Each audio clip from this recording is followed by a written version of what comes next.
Hello, folks. This is Joe from My Geek Scene, and these are my observations from my one-day trip to the Grand Rapids Comic-Con Spring Fling Road Trip. Geez, that is a mouthful. I can't even say that 3 times fast in a row, so I wouldn't even bother if I were you. But yes, nonetheless, these are my observations from my one-day visit to the Grand Rapids Comic-Con Spring Show. Grand Rapids Comic-Con, what can I say that I haven't said before? I can't say nothing incredibly news-breaking or world-shattering. It was pretty much the same experience as every other Grand Rapids Comic-Con that I've had before, except it's at a new venue. And I can't say that's a bad thing. It's comfortable knowing that I'm going to get a good quality show every time I go to the event, and I have not a lot of complaints to begin with. The spring show had all the main features of the Grand Rapids Comic Con. You had comic book artists, you had celebrity guests, you had panels, vendors, costume contests, and gaming. And I liked that the convention was held in one central location yet again. So with that being said, let's start off with talking about the venue. Once again, everything was easily accessible within a 5 to 10 minute walk depending on your speed and depending on the crowd. Normally, the spring show is held in Grand Rapids, but unfortunately, the former venue that it was held at, the Deltaplex, has been bought out and closed down. So with that being said, this year, the Grand Rapids Comic-Con took a rare trip out to the Kalamazoo County Expo Center in, well, you guessed it, Kalamazoo. Upon arriving at the Kalamazoo County Expo Center, we were greeted with free parking, and that's always a plus. It's definitely better than when I had to pay, $10 a day at the Deltaplex and probably 10 plus bucks a day at the DeVos Hall where the Grand Rapids Comic Con is usually held. As far as the venue goes, the Expo Center was split into 3 halls when you entered from the lobby. The main hall housed the celebrities, the comic guests, the Arthur guest, and Artist Alley. The north and south halls, which were to the left and the right of the main hall, housed vendors and clubs. The layout of the building overall was easy to navigate, so I can't complain there. When walking through the main hall, there was actually plenty of space to walk around, so even when it got crowded, it didn't feel too cramped at times. Now, I can't say as much about the north and the south halls, especially the north hall. The north hall didn't have as much ventilation as the main room. Thus, there was a noticeable temp change when a large crowd would come through. Quite frankly, it would get very hot and almost sweaty at times, depending on how packed that area was, because it was just not enough space in this small room to get through, because the room was just packed full of vendors and clubs. And the South Hall, not as bad. Not as bad. I can't complain. The main stage room of the Expo Center was spacious and full of chairs. Compared to the main stage setup of the Deltaplex, this was way better. You didn't have people sitting on the floor. There was actually rows of chairs to sit at. And actually, there was tables in the back if people wanted to sit down and eat too.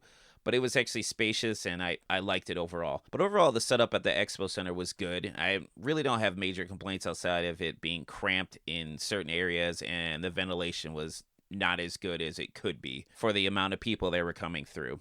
One minor complaint that I did have about the setup of the Grand Rapids Comic Con was just visibility for certain comic artists. Upon entering the main hall from the lobby, if you look to your left, you would see the media celebrity guest easily. With that being said, comic artists like Kaylin Smith, Corinne Roberts, and the legendary Jim Steranko were not as visible. If you wanted to find them, you had to walk to the back of the hall while you were searching the layout of the event. While I don't believe that it was intentional, it did feel like they were like hidden in the back. They just didn't pop out like the second you walked in. If you were looking for the media guest, you look to your left, you see a whole wall of them. But for some of the comic guests, not as easily found. Now, if you really wanted to find Jim Steranko, all you had to do was just listen carefully for jazz playing in the background and just keep following the notes as they get louder and louder. Boom, you found him. One of the notable themes for the celebrity guests this year was a bit of a Death Note reunion. You had Brad Swale, who was Light Yagami. You had Alessandro Giuliani, who was known as L. And you had Brian Drummond, who played Ryuk. Unfortunately, Shannon Chan Kent, who played Misa Amane, was supposed to be there, but she had to back out at the last minute. With that being said, fans of Death Note definitely had the opportunity to sit down and enjoy stories and experiences from the Death Note show from listening to the main voice actors from the show during their panel. One of the things I enjoy about the Grand Rapids Comic Con is their ability to bring in unique guests that I don't normally see in the Comic Con circuit, at least in the West Michigan area. This year, the spring show brought 3 Japanese guests for the Grand Rapids Comic Con attendees to meet. Mari Shimizu, who was the voice of Adam from Osamu Tezuka's Astro Boy. And Astro Boy started off as a manga, but then it was turned into an anime during the late 50s and early 60s. It certainly was an influential series. I mean, we even saw Astro Boy's red boots make a brief fashion appearance lately as a viral craze, and that just blows my mind thinking about it. But with that being said, yes, it was a very influential series, and to see the voice actress of the main character, Adam, appear at the Grand Rapids Comic Con, that's pretty awesome in and of itself. For those who are big fans of Godzilla and Kaiju, also known as giant monsters, you have an opportunity to meet the longtime illustrator Yuji Kaida. His artwork is just amazing to look at. I mean, he's had a career over 40 years, and he's created countless pieces of art for the various monsters featured in the Toho movies. I think that was an awesomely unique guest to bring to the Grand Rapids Comic Con show. And to round out the Japanese guest, I would say last but certainly not least would be Bin Furuya, who was the suit actor for the Ultraman series from the 1960s. Side note, I will say that man was one of the most dapper dressed guests that I have ever seen at a convention.